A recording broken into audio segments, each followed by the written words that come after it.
مومندرې ولسوالۍ د بیلي هغه سیمه ده چې نن سهار 9 بجې پکې کښتۍ غرقه شوله. ننګرهار مومندره کې یوه کښتۍ ډوبه شوې چې پکې 26 تنه مړه شوي.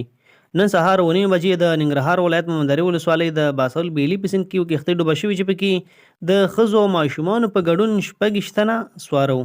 احمد د یادې کښتۍ جالوان دی او د پیښې حال داسې بیانوي. بسم الله الرحمن الرحیم. د ننګرهار د مومندرې ولسوالۍ د باسول د بیلي سیمې جالوانې منځ نن ورځ نن سهار چې دغه کښتۍ کومه غابېدله دې کې د خلکو بې احتیاطي وه.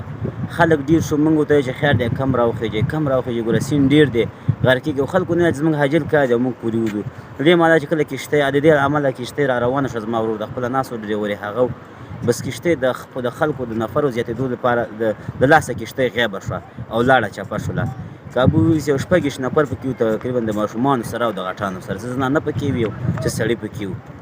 یو 12 تقریبا 12 کې لس ژوندي ژغورل شوي او د مرجوب لا پته نه ده لګېدلې. 6 دي که څو جسدونه د مرګ مړي پیدا شوي دي. نور چې کوم خلک نادارکه دي هغې پسې خلک روان دي چې کوم چا د لامبو زده او د هم د حکومتي چارواکي زموږ راغلي اسلامي امارت چارواکي هم راغلي دي په سیند کې خواري دي او موږ په خپله سپین ګیري او قومونه ټول هم د باساول مشران سپین ګیري ټول راغلي دي او هم د بیلي دا ټول د مومندرې سپین ګیري ټول راغلي زموږ ځوانان او د ګیري په سیند کې تاو دي چې د هغې جسدونه وموندي او پیدا یې.